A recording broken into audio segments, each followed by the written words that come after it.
Hello दोस्तों, कैसे हो आप सभी लोग। आई होप आप सभी ठीक ठाक और कुशल मंगल होंगे। गाइस, आज का हमारा सेकंड वीडियो है एनिमल हस्बेंड्री का।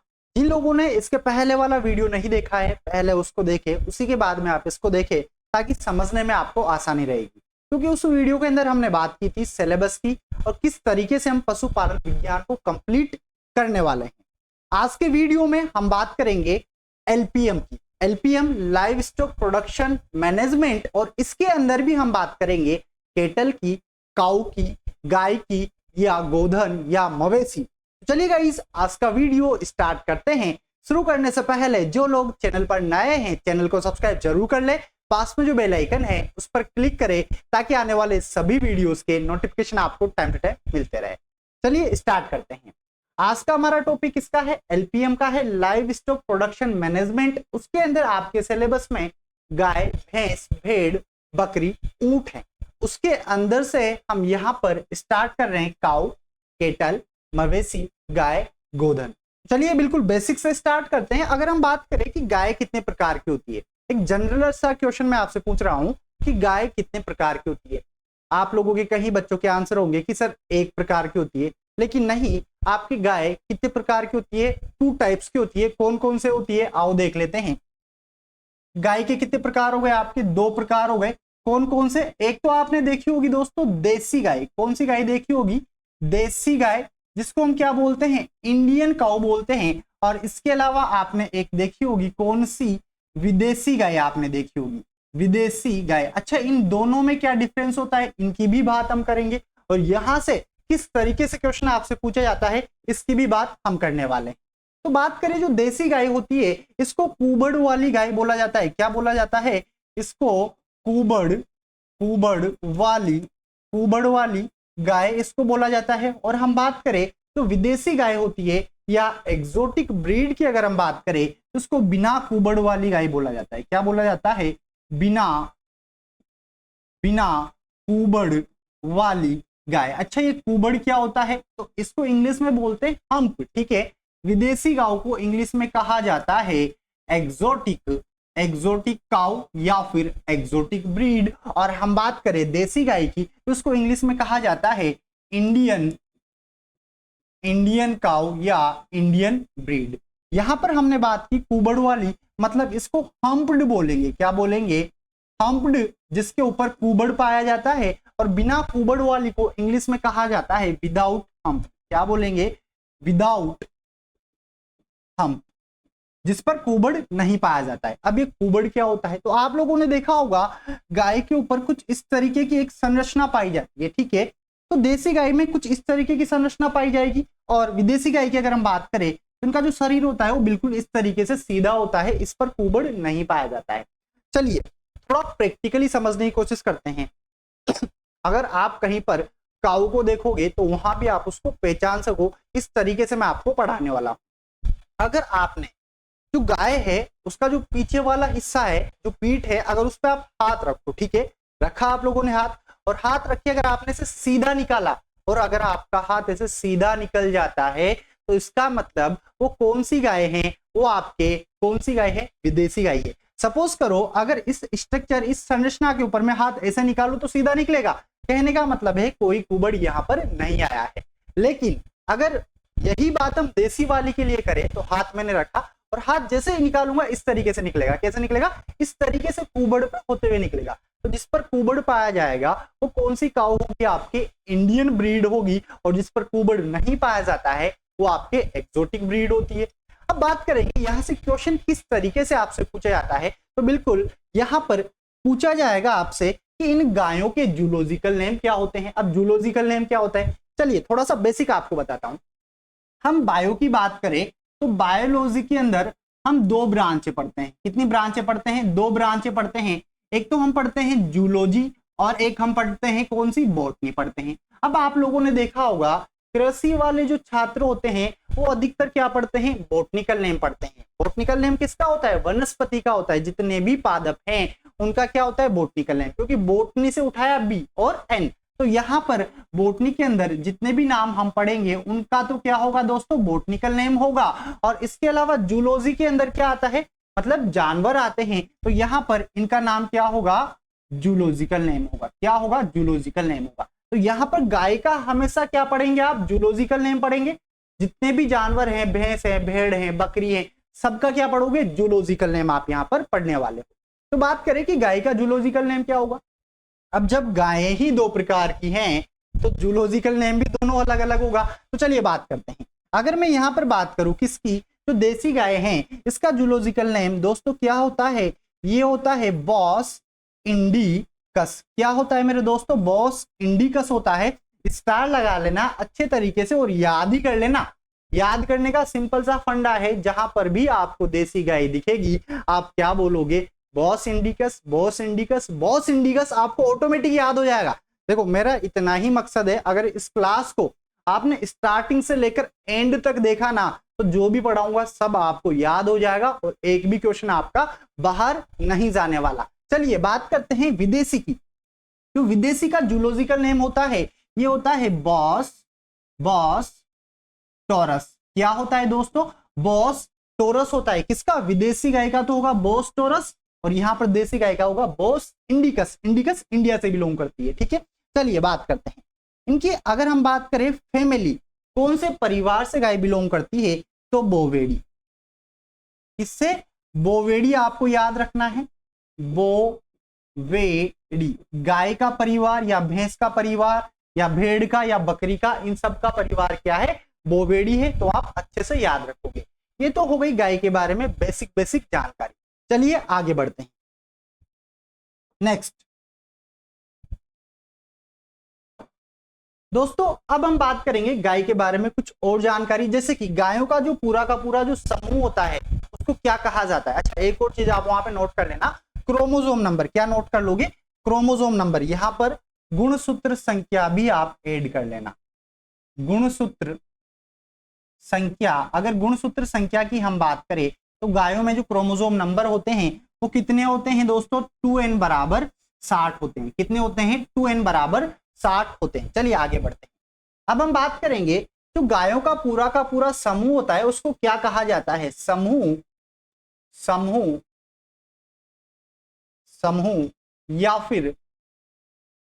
या फिर ग्रुप या हर्ड। समूह दोस्तों, जो गायों का समूह होता है उसको क्या कहेंगे? उसको हम कहेंगे हर्ड। क्या कहेंगे? हर्ड कहेंगे। यह आपको अच्छे तरीके से याद रखना है। इसके अलावा चलिए आगे बात करते हैं। अगर यहां पर हम बात करें एक तरीके से जो वयस्क मादा होती है उसको क्या कहा जाता है? कहने का मतलब है शब्दावली में आपको बता रहा हूं। वयस्क जो मादा होती है गाय, उसको क्या कहते हैं? हम काऊ बोलते हैं। क्या बोलते हैं? काऊ। या फिर हम उसको क्या बोलेंगे? गाय बोलेंगे। इसके अलावा अगर हम बात करें वयस्क नर की, किसकी बात करें दोस्तों? वयस्क नर की बात करें तो वयस्क नर को क्या कहते हैं भाई? अरे बोलो जरा, बोलो, सबको याद होगा। बोलते ना बुल, सांड, खा खा कर सांड हो गया, ठीक है। तो जो वयस्क नर हैं उसको क्या कहा जाता है? उसको कहा जाता है बुल कहा जाता है। और हिंदी में बात करें उसको क्या कहा जाता है? सांड कहा जाता है। इसके अलावा वयस्क मादा की बात हो गई, वयस्क नर की बात हो गई। चलिए बात कर लेते हैं। अब हम यहां पर बात करेंगे युवा नर की बात करेंगे। युवा नर को क्या कहा जाता है? उसको हम बोलेंगे बुलकॉफ। क्या बोलेंगे? बुलकॉफ। याद रखोगे? बुलकॉफ। क्योंकि जो इसका बच्चा होता है इसको कॉफ कहा जाता है। और इसके अलावा हम बात करें युवा मादा की, उसको कहा जाता है फीमेल हीपर। क्या कहा जाता है? फीमेल हीपर या फीमेल हीपर कॉफ भी आप इसको बोल सकते हो। क्योंकि मैंने बताया ना कि इसका जो बच्चा होता है दोस्तों, क्या होता है? इसका जो बच्चा होता है उसको हम क्या बोलते हैं? बछड़ा बोलते हैं, ठीक है, या बछड़ी बोलते हैं। यहां पर इंग्लिश वर्ड, इंग्लिश टर्म जो है वो क्या है? कॉफ है। कहने का मतलब बछड़ा, बछड़ी आपको याद रखना है। तो यहां पर अगर आप चाहो तो यहां पर मेल कॉफ आप बोल सकते हो या बुल कॉफ आप बोल सकते हो। जैसे यहाँ पे हमने बोला फीमेल हीपर या हीपर, ठीक है, और यहाँ पर बच्चे को क्या बोला है? कॉफ बोला है। तो आई होप ये शब्दावली आपको समझ में आ रही होगी। चलिए आगे कंटिन्यू करते हैं, क्योंकि आपने देखा होगा जितने भी एग्जाम होते हैं उनमें कहीं न कहीं से एक क्वेश्चन आपकी शब्दावली से आता ही आता है। चलिए बात करते हैं, अब यहाँ पर हम बात करेंगे जो गाय का जो मांस होता है, गाय का जो मांस होता है इसको क्या कहा जाता है।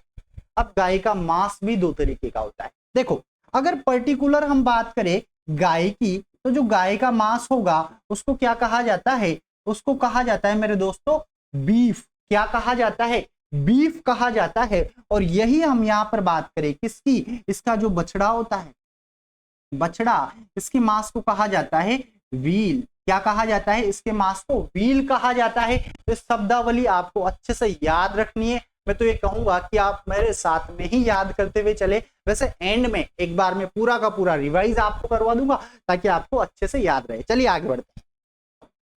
ये बात हमारे मांस तक की हो गई। अब हम बात करेंगे, कहने का मतलब है कि जो गाय का दूध होता है ये पीला होता है, आप लोगों ने देखा होगा। तो क्यों होता है, एक क्वेश्चन आपसे पूछा जाता है, गाय के दूध में पीलापन, अगर हम बात करें जो पीलापन आता है गाय के दूध में ये किसकी वजह से आता है। तो देखो जो गाय का दूध होता है उसमें पिगमेंट पाया जाता है और उस पिगमेंट को हम बोलते हैं केरोटीन। क्या बोलते हैं मेरे दोस्तों, उसको कहा जाता है केरोटीन। तो गाय के दूध में किसकी मात्रा पाई जाती है, केरोटीन की मात्रा पाई जाती है, जिसकी वजह से गाय का दूध पीले रंग का दिखाई देता है। अच्छा अब बात करें कि जो बफेलो है, भैंस है, उसका दूध तो हमें सफेद दिखाई देता है, उसमें कोई भी पीलापन नहीं होता है। क्या उसमें केरोटीन पाया जाता है, या फिर सफेद किसकी वजह से दिखाई देता है। क्वेश्चन दो बनते हैं कि गाय के दूध में पीलापन, तो केरोटीन आपका आंसर जाएगा। अगर यही क्वेश्चन आपसे इस तरीके से पूछा जाए कि सफेद रंग का दूध किस कारण से होता है, तो उस केस में आप याद रखोगे यहाँ पर सफेद, और जो सफेद होता है ये केसीन की वजह से होता है। और केसीन मेरे दोस्तों क्या है, एक प्रोटीन है जो किसके अंदर पाई जाती है, दूध के अंदर पाई जाती है। चलिए आगे बढ़ते हैं। यहाँ दूध की जब हम बात कर रहे हैं तो दूध में फैट परसेंटेज की हम बात कर लेते हैं कि वसा की मात्रा कितनी पाई जाती है। चलिए बात करते हैं फैट परसेंटेज की, फैट प्रतिशत, या फिर हम बात कर रहे हैं किसकी, वसा की, कि वसा का प्रतिशत कितना होता है। अब देखो यार, जब हमने गाय अलग अलग पढ़ी है, कहने का मतलब देसी अलग पढ़ी है, विदेशी अलग हमने पढ़ी है, तो यहाँ पर इन दोनों का अलग अलग फैट होने वाला है। अगर मैं बात करूं तो देसी गाय हैं, इसके दूध में वसा की मात्रा होती है 4.7%। कितनी होती है, 4.7%। अगर मैं यहाँ पर बात करूं कि जो विदेशी गाय होती है इसके दूध में कितना फैट पाया जाता है, तो एक बात बताओ, विदेशी गाय दूध ज्यादा देती है या कम देती है। आप सबने देखा होगा कि जो विदेशी गाय हैं इसका मिल्क प्रोडक्शन काफी ज्यादा होता है। अब जितना ज्यादा दूध होगा उतना ही फैट क्या होता जाएगा, कम होता जाएगा। इसके अलावा जितना कम दूध गाय देगी उसमें फैट कितना रहेगा, ज्यादा रहेगा। तो यहाँ पर विदेशी गाय के दूध में 3.5% क्या पाया जाता है, वसा की मात्रा पाई जाती है। एक एवरेज लेकर मैं यहाँ पर चल रहा हूं। चलिए आगे बढ़ते हैं। अब एक क्वेश्चन आता है, जनरल सा क्वेश्चन है, कई बार एग्जाम में पूछा गया है कि गाय का जेस्टेशन पीरियड कितने दिन का होता है। जेस्टेशन पीरियड का मतलब क्या है, गर्भकाल अवधि है। अच्छा ये क्या होती है ये भी मैं आपको बताऊंगा। गर्भकाल, गाय की गर्भकाल अवधि, जिसको इंग्लिश में क्या बोलते हैं, इंग्लिश में बोलते हैं जेस्टेशन पीरियड। और ये कितने दिन का होता है, तो ये होता है 280 से 285 दिन का। कितने दिन का होता है मेरे दोस्तों, याद रखोगे, 280 से 285 दिन का गर्भकाल होता है किसका, गाय का। अच्छा अब गर्भकाल क्या होता है तो समझो, प्रसव से लेकर, मतलब सॉरी, बच्चा धारण से लेकर प्रसव तक का समय, कहने का मतलब है अगर आप इसको डिफाइन करोगे तो ऐसे कर सकते हो कि गर्भ धारण से लेकर प्रसव तक का जो समय होता है उसको कहा जाता है गर्भकाल अवधि। और ये कितने दिन की होती है, 280 से 285 दिन की होती है। चलिए जब यहाँ पर अवधि की बात चल रही है ना, तो यहाँ पर हम दुग्ध काल की भी बात कर लेते हैं।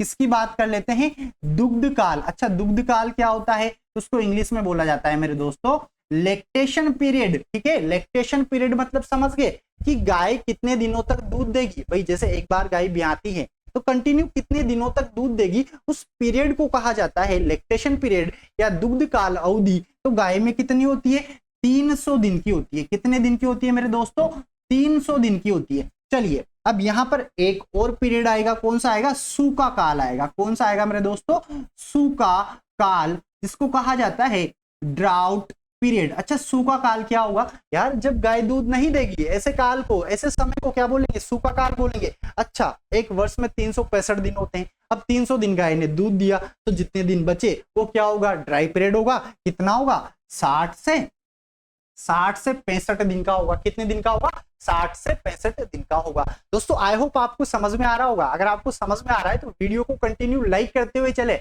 और अधिक से अधिक शेयर करते हुए चले। चलिए आगे बढ़ते हैं, बात करते हैं गाय के अंदर जो मैथुन क्रिया होती है। गाय के अंदर जो मैथुन क्रिया या इसी को प्रजनन क्रिया भी कहा जाता है, तो इसको क्या कहा जाता है, एक क्वेश्चन आपसे पूछा गया है तो मेरे दोस्तों इसको कहा जाता है सर्विंग। क्या कहा जाता है, सर्विंग। लेकिन यहीं से एक और क्वेश्चन आता है कि जो बच्चा देने की क्रिया होती है गाय में, बच्चा देने की क्रिया, इसको क्या कहा जाता है, तो बच्चा देने की जो क्रिया होती है इसको कहा जाता है काविंग। क्या कहा जाता है दोस्तों, काविंग कहा जाता है। यह आपको याद रखना है, काविंग। और यहां पर हम बात करें मैथुन क्रिया तो इसको हमने क्या बोला है, बोलो सर्विंग हमने कहा है। इसका मास हमने देख लिया, इसका जेस्टेशन पीरियड हमने देख लिया। चलिए बात करते हैं, आगे बढ़ते हैं। अब यहां पर हम बात करने वाले हैं फेट परसेंटेज हम देख चुके हैं, इसके अलावा बात करेंगे प्यूबर्टी की।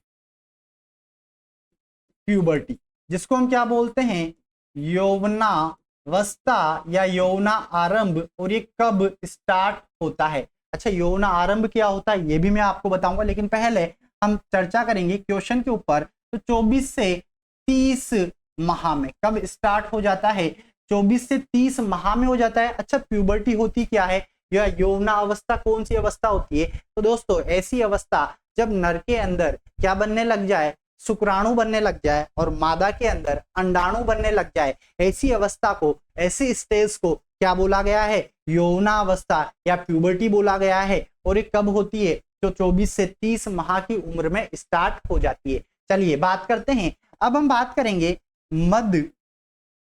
मध्य चक्र की। किसकी बात करेंगे, मध्य चक्र की, जिसको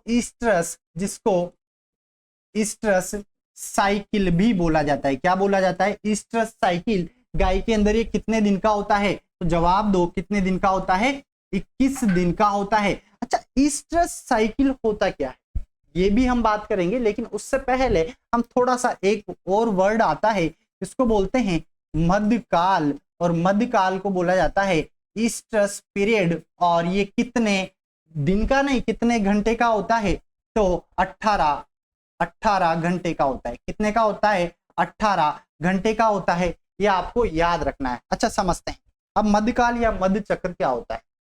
मध्यकाल ऐसी अवस्था होती है जिसमें मादा पशु नर पशु के साथ संभोग करने की इच्छा प्रकट करता है, उसको कहा जाता है, ऐसे काल को कहा जाता है मध्यकाल। और मध्यकाल कितने घंटे का होता है, 18 घंटे का होता है। और मध्य चक्र या ईस्ट्रस साइकिल क्या होता है, तो दो मध्यकाल के बीच का जो टाइम पीरियड होता है मेरे दोस्तों, उसको क्या कहा जाता है, उसको कहा जाता है मध्य चक्र या फिर ईस्ट्रस साइकिल उसको कहा जाता है।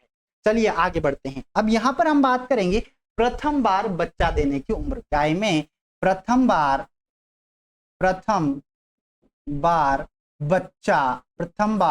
बच्चा देने की उम्र कब, सबसे पहले कब बच्चा देगी। तो देखो गायें अलग अलग है, मैंने बताया। अगर हम बात करें किसकी, देसी गाय की, अगर हम बात करें किसकी बात करें, देसी गाय की, तो देसी गाय में 3 वर्ष 6 माह में बच्चा देगी। और इसके अलावा हम बात करें किसकी, विदेशी गाय की बात करें दोस्तों, किसकी बात करें, विदेशी गाय जो है ये 2 वर्ष 6 माह में प्रथम बार बच्चा देगी। इसके अलावा हम बात करें एक काऊ होती है संकर गाय, मतलब संकर गाय, या फिर इनको हम क्या बोलते हैं, हाइब्रिड नस्लें। और ये कब देती है, तो 18 से 24 माह की उम्र में क्या देगी, बच्चा देगी। चलिए इसके अलावा हम यहाँ पर बात कर लेते हैं, जैसे कि गाय का बॉडी टेम्परेचर कितना होता है। क्या होता है, बॉडी टेम्परेचर कितना होता है, जरा आंसर दीजिए। गाय का बॉडी टेम्परेचर कितना होता है, तो आप याद रखोगे 37.5 डिग्री सेल्सियस होता है। कितना होता है, 37.5 डिग्री सेल्सियस होता है। अच्छा यहाँ पर कुछ इस तरीके से लिख सकते हो, अलग अलग किताबों में आपको अलग अलग मिलेगा। तो 37.5 से 38 0.5 डिग्री सेल्सियस। आप इस तरीके से भी इसको नोट कर सकते हो।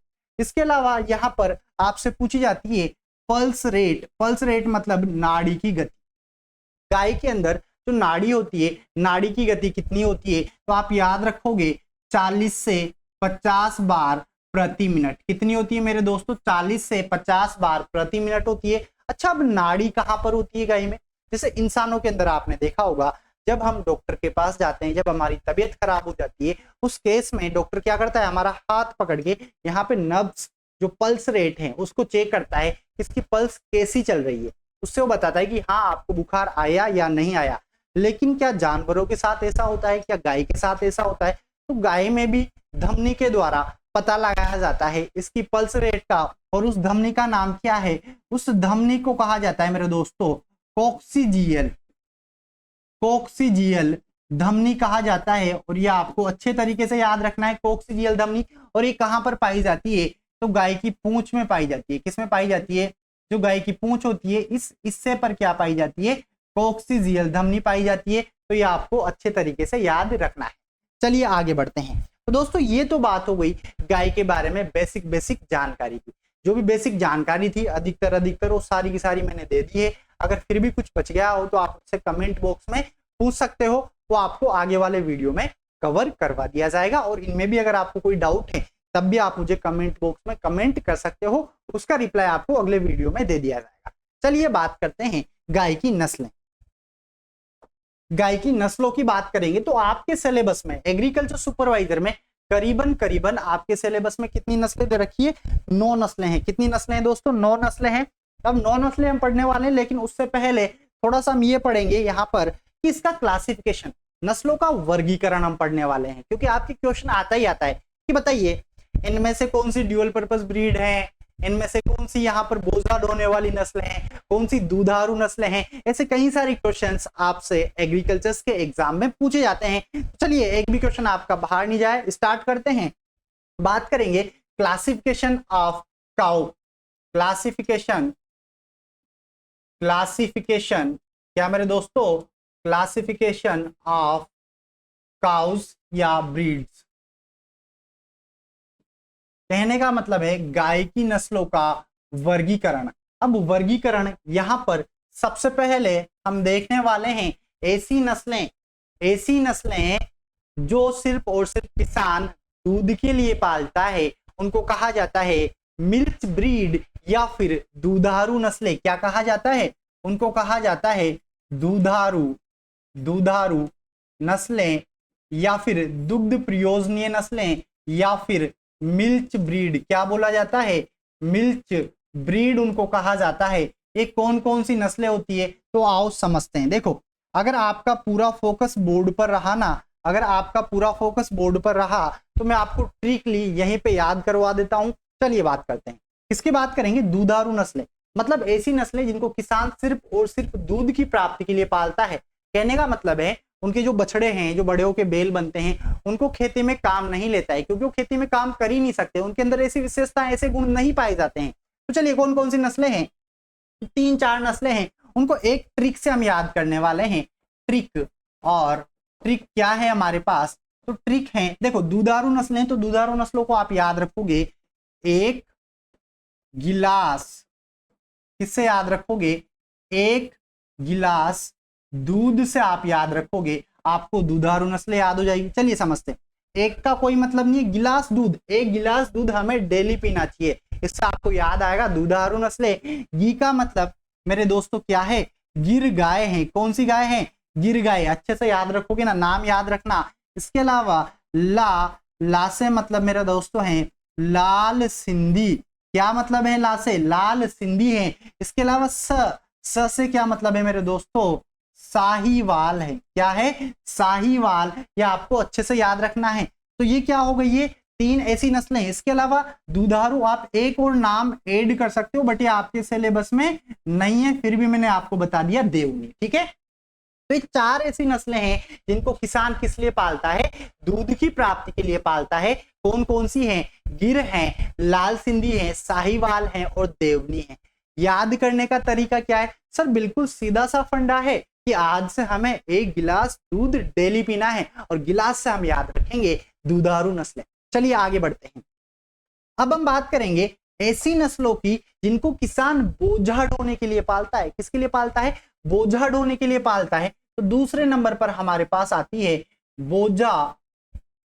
बोझा ढोने वाली, या फिर इनको हम बोलते हैं भारवाहक। क्या बोलेंगे?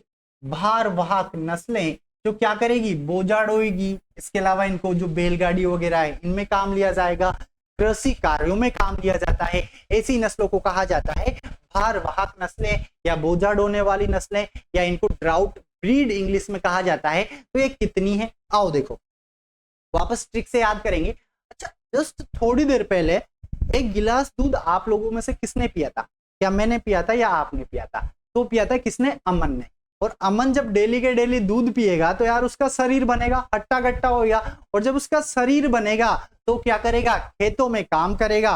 और ऐसी नस्लों को ही कहा जाता है बोझा ढोने वाली नस्लें। भाई अमन बुरा मत मानना, जस्ट एक एग्जाम्पल से हम समझ रहे हैं। तो यहां पर इसकी जो ट्रिक है हमारे पास, वो क्या है? अमन है। क्या है? अमन भारी है। क्या है? अमन भारी है। अच्छा, अमन भारी कैसे हैं? क्योंकि यार अभी जस्ट इसने क्या किया? 1 गिलास दूध पिया, और जब डेली के डेली गिलास दूध पिएगा तो भारी तो होएगा ही सही। चलिए बात करते हैं। पहले आ का जो मतलब है, इसका मतलब है मेरे दोस्तों क्या है? अमृत महल है। क्या है? इसका मतलब है अमृत महल। और इसके अलावा हम बात करें म की, तो म का मतलब क्या है? मालवी है। क्या है? म का मतलब मालवी है। और न की अगर हम बात करें तो न का मतलब है मेरे दोस्तों नागौरी है। क्या है? नागौरी। इसके अलावा और भी नस्लें हैं जो भारवाहक हैं, लेकिन according to agriculture supervisor syllabus यहां पर हम उन्हीं नस्लों को पढ़ेंगे जो आपके सिलेबस में है। तो चलिए बात करते हैं। हमने किसकी बात की? भारवाहक नस्लें। ऐसी नस्लें जिनको किसान बोझा ढोने के लिए पालता है या उनसे कृषि वर्क करवाता है, उनको क्या बोला गया है? ड्राउट ब्रीड, या फिर हम उनको बोल रहे हैं यहां पर बोझा ढोने वाली नस्लें। कितनी है? अमन से आप याद रखोगे, अमृत महल आपका हो गया, मालवी आपका हो गया, नागौरी आपका हो गया।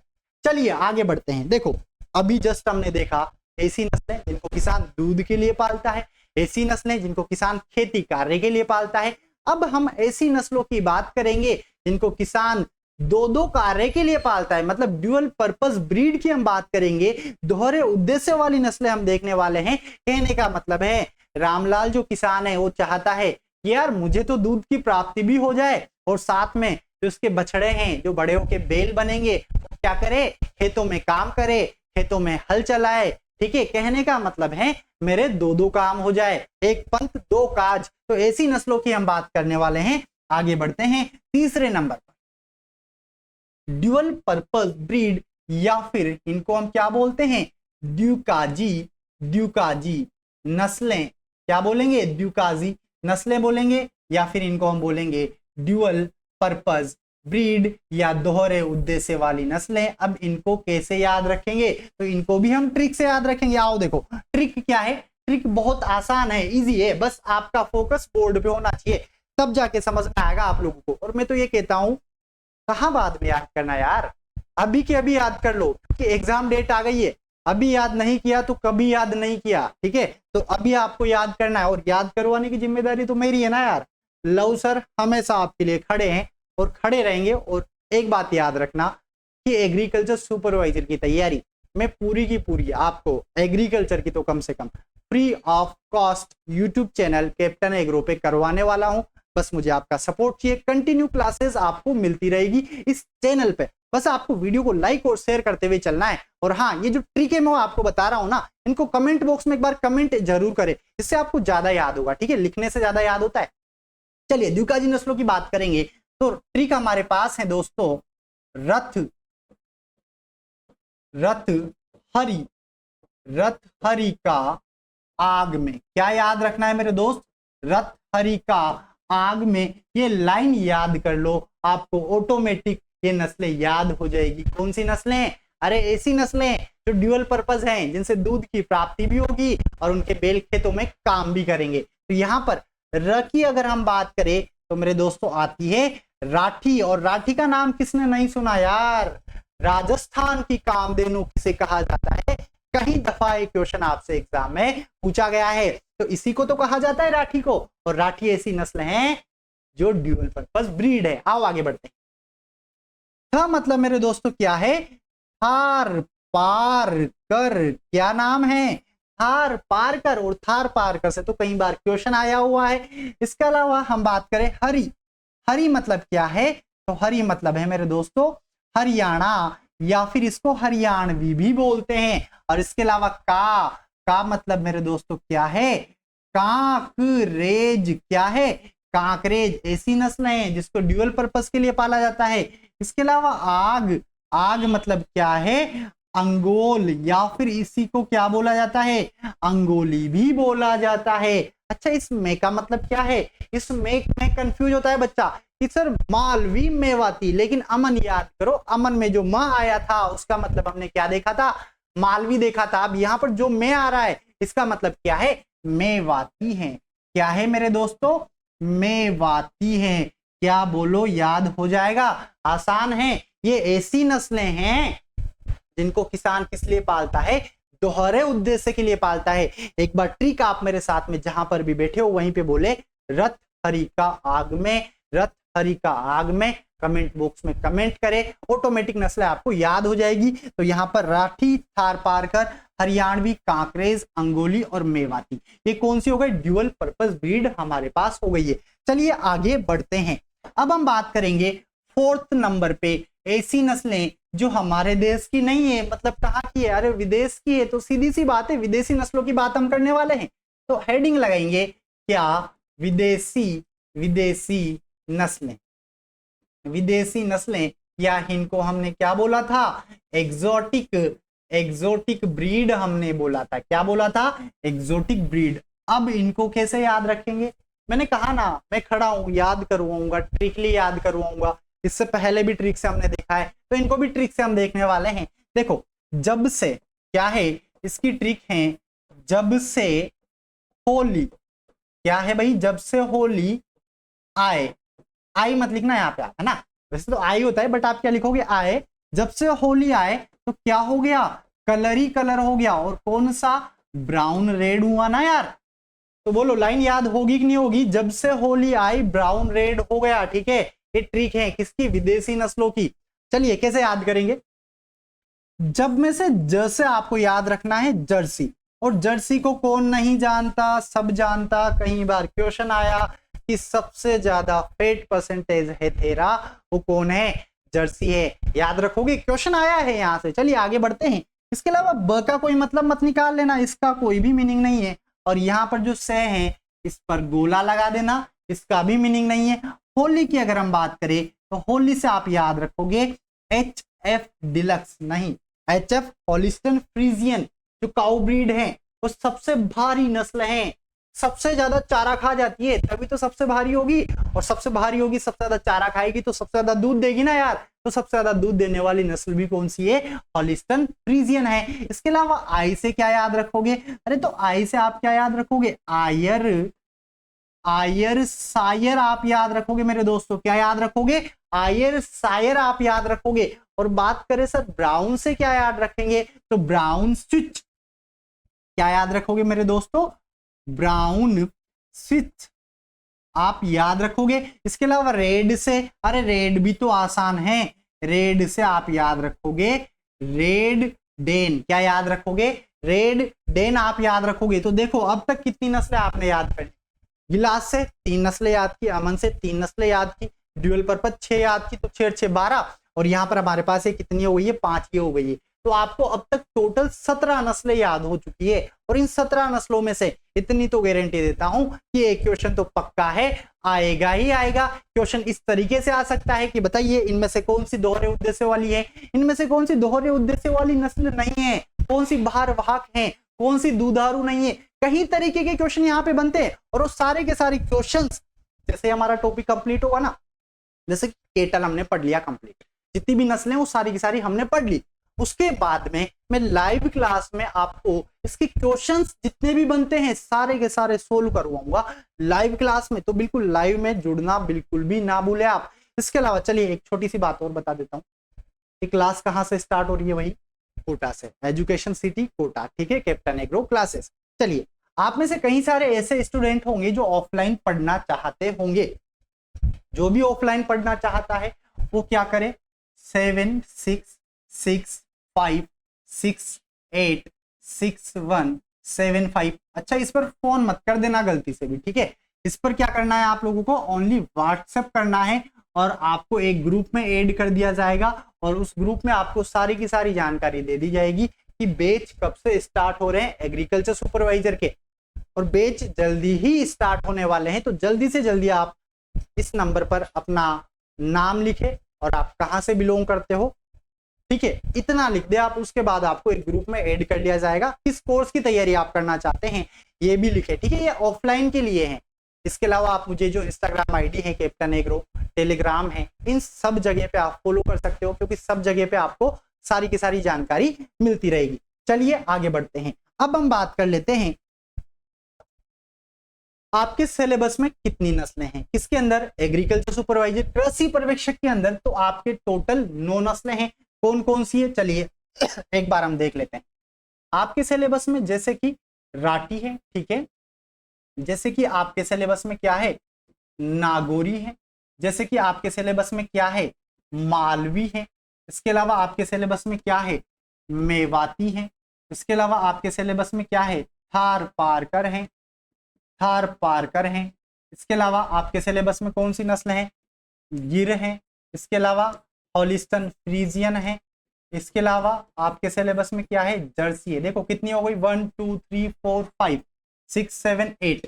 एक और नस्ल भाई कौन सी रह गई है हमारे पास, जरा देखो कौन सी हो गई, राठी हो गई, नागौरी हो गई, मालवी हो गई, मेवाती हो गई है, थार पारकर, गिर, हॉलिस्टन, हॉलिस्टन फ्रीजियन हो गई है, जर्सी हो गई है। और इसके अलावा एक और नस्ल हमारे पास बची है जिसको बोला जाता है हरियाणा या हरियाणवी। तो टोटल 9 नस्लें आपके सिलेबस में हैं।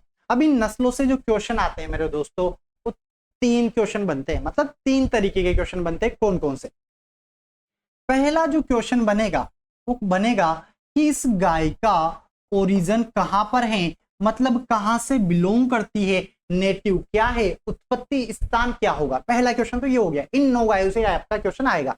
इसके अलावा दूसरा क्वेश्चन बनेगा इनकी कुछ इंपोर्टेंट विशेषताएं से, कहां से, विशेषताओं से, कि पर्टिकुलर गाय की कोई भी विशेषता आपको दे दी जाएगी कि बताइए हाफ मून लाइक सींग किस गाय के होते हैं। इस तरीके का क्वेश्चन आपसे पूछा जाएगा। तो ये विशेषताओं से क्वेश्चन बनता है। और तीसरा क्वेश्चन आपका बनेगा इसकी यूटिलिटी से। कहां से बनेगा, यूटिलिटी मतलब उपयोगिता। अच्छा, उपयोगिता में क्या आएगा, तो उपयोगिता में 2 ही चीजें आपसे पूछी जाएगी, एक तो इसका मिल्क प्रोडक्शन और इसका एक फैट परसेंटेज। बस ये 3 टॉपिक से आपके क्वेश्चन बनेंगे और ये तीनों टॉपिक आगे आने वाले वीडियोस के अंदर मैं अच्छे तरीके से कवर करवाने वाला हूं। इसमें सारी की सारी नस्लें हम पढ़ेंगे।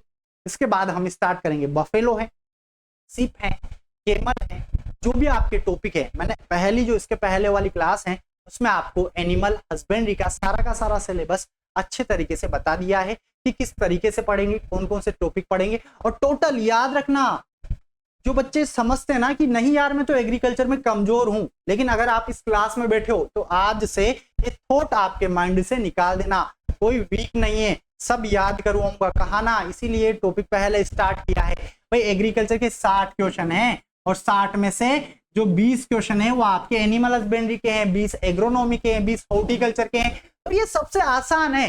सिलेबस क्या है, 8 दिन में कंप्लीट करवा दूंगा। 8 दिन में अगर आप लोगों का सपोर्ट रहा, बस आपको वीडियोस को लाइक करना है और कंटिन्यू इतना शेयर करना है कि जो भी तैयारी कर रहा हो ना, ठीक है, सबके पास ये वीडियोस पहुंच जाए। उसके बाद हम स्टार्ट करेंगे, एग्रोनॉमी है, हॉर्टिकल्चर है, और एग्जाम के बहुत पहले ही आपका सिलेबस कंप्लीट हो जाएगा।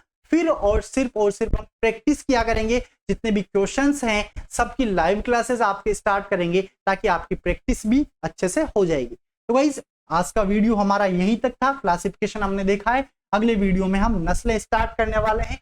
आई होप आज का वीडियो आपको अच्छे तरीके से समझ में आया होगा। अगर कोई भी डाउट है तो आप मुझे कमेंट करके जरूर बताएं, और जो लोग चैनल पर नए हैं चैनल को सब्सक्राइब जरूर कर ले। पास में जो बेल आइकन है उस पर क्लिक करें ताकि आने वाले सभी वीडियोस के नोटिफिकेशन आपको टाइम टू टाइम मिलते रहे। मुलाकात करेंगे अगले वीडियो में, तब तक आप सभी को मेरा राम राम, नमस्कार, जय जवान जय किसान, जय हिंद, बाय बाय।